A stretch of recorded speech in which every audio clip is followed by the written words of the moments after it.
Hi అండి. శ్రావణ మాసం వచ్చిందంటే పేరెంటాళ్ళ హడావుడి అంతా ఇంత కాదండి బాబు. పట్టు చీరల తళతళలు, నగల దగదగలతో పాటు ఇంట్లో మిగిలిపోయే ఈ పచ్చి కొబ్బరి, తమలపాకులు షరా మామూలైపోయాయి. పచ్చి కొబ్బరిని ఎంచక్కా చట్నీల్లోకి, కూరల్లోకి వాడి సేల్ చేసేస్తాము. ఎటొచ్చి ఈ తమలపాకులు ఏం చేయాలో చాలా మందికి అర్థం కాదు.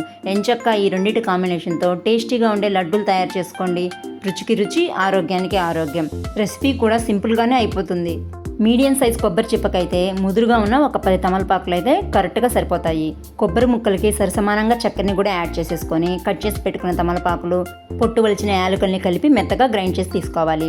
ఇప్పుడు కడాయిలో కాస్త నెయ్యి వేసి కొబ్బరి తీసుకున్న క్వాంటిటీకి సగం భాగం మాత్రమే బొంబాయి రవ్వని యాడ్ చేసేసుకొని దోరగా వేగిన తర్వాత మనం గ్రైండ్ చేసి పెట్టుకున్న మిశ్రమాన్ని కూడా యాడ్ చేసేసుకొని ఒకసారి బాగా మిక్స్ చేసేసుకొని గట్టిపడ్డాక స్టవ్ ఆఫ్ చేసేసి పూర్తిగా చల్లారినాక ఇలా లడ్డూలాగా చుట్టేసుకోవడమే. అంతే, తమలపాకుల లడ్డూలు తయారైపోయాయి. ఈ వీడియో నచ్చితే లైక్ చేసి షేర్ చేయండి. Thanks for watching.